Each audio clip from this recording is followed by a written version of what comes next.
Yeah, I'll react to that, sure.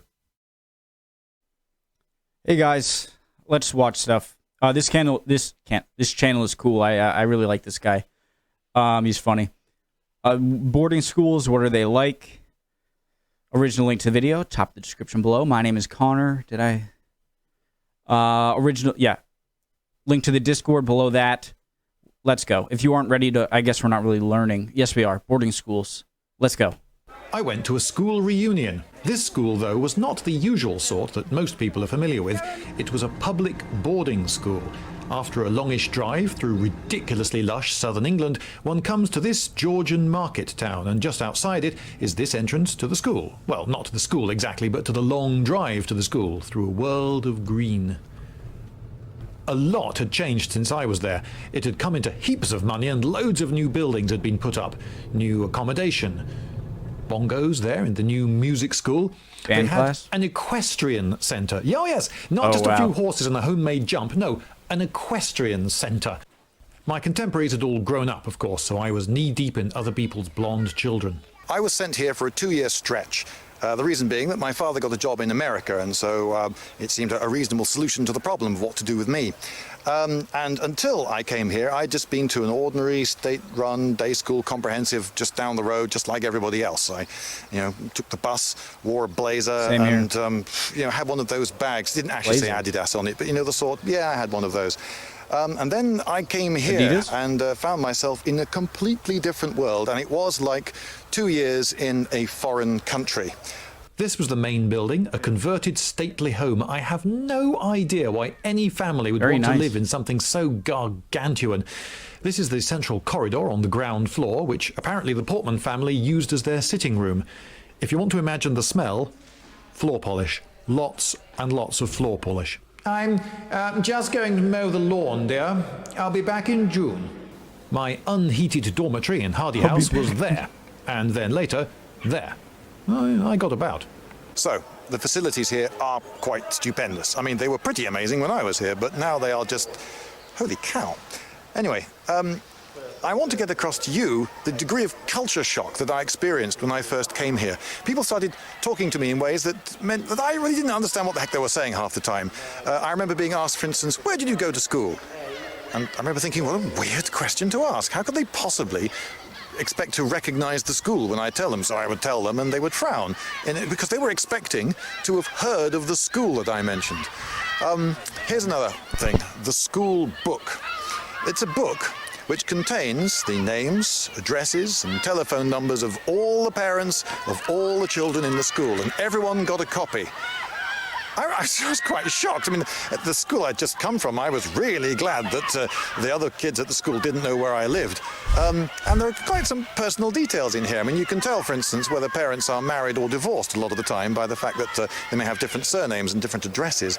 But it was considered just a convenient thing, and actually, once I got used to the idea, it was just a convenient thing. I never heard of its ever being abused by anyone, and it often came in pretty handy. So, the school book, that was a bit of culture shock.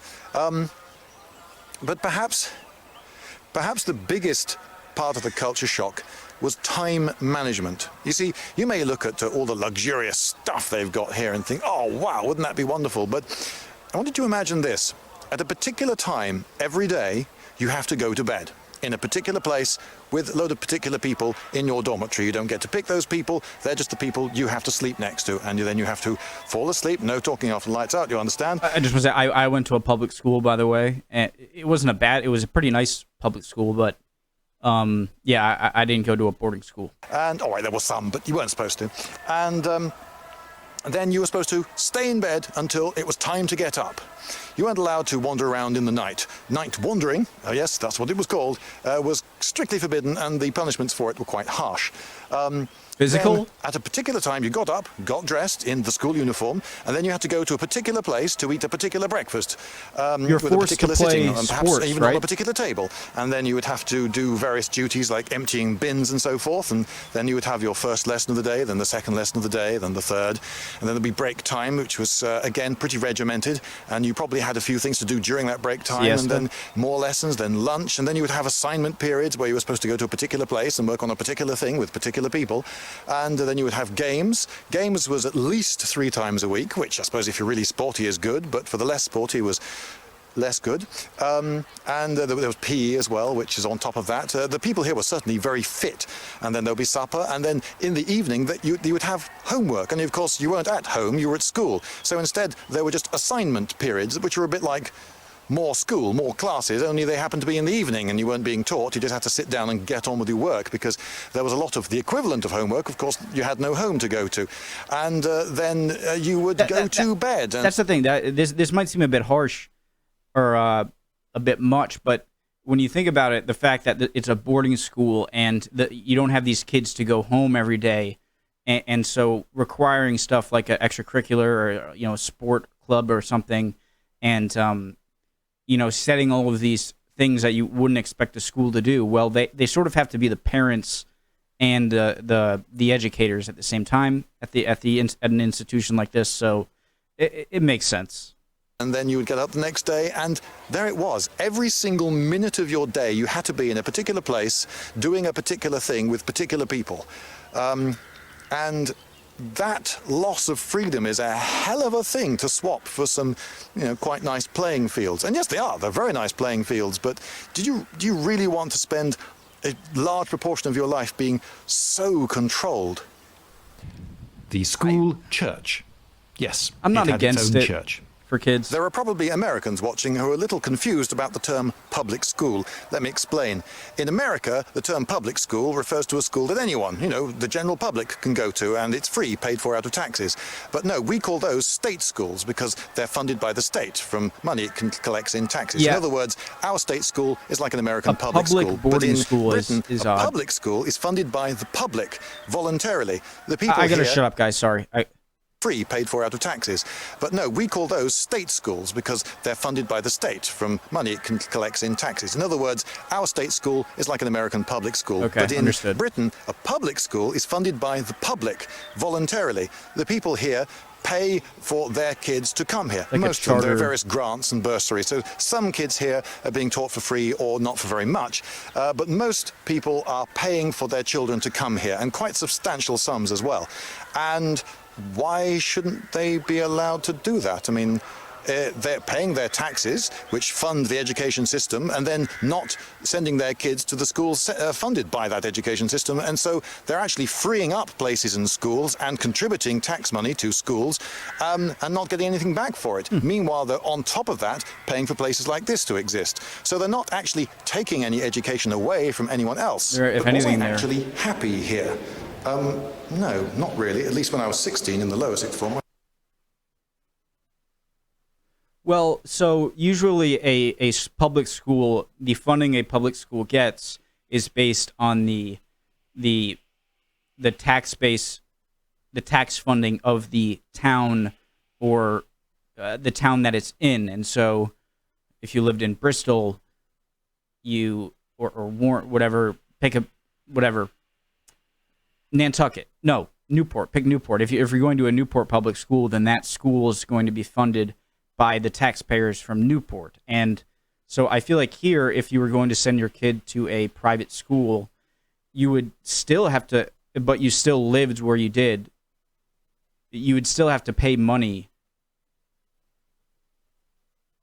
for the, yeah. So it's the same thing. Pretty unhappy, but maybe that was just the life stage I was going through, and perhaps I would have been miserable near enough anywhere I was, because that's what 16-year-olds can be like.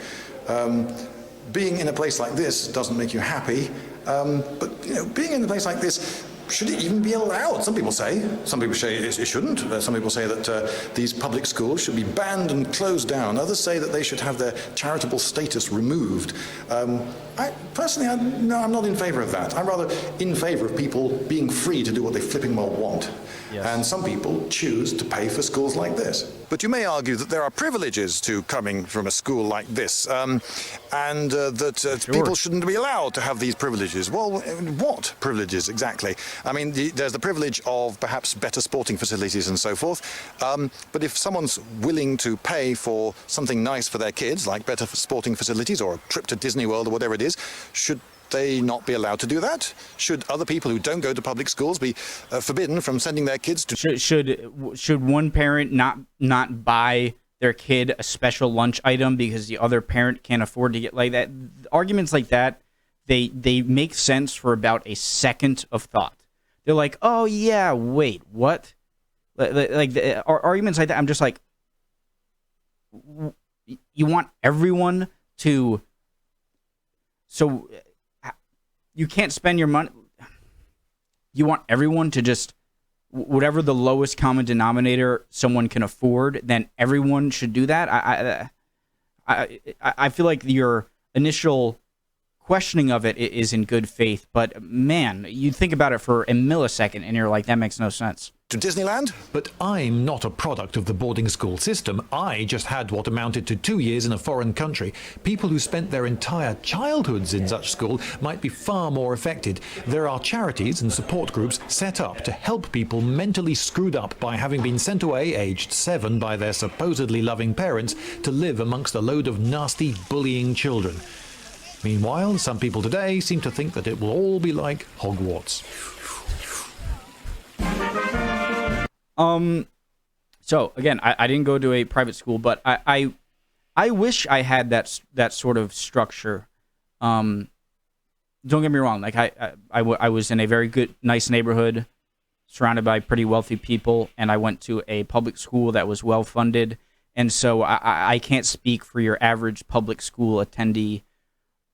For school, for up to high school, I can't speak to your average one, but I think that's really good for a child. I was never a good student. I wasn't terrible, and I want to say it's because I kind of went for the bare. Like I was a C student, like C. Give me a C, and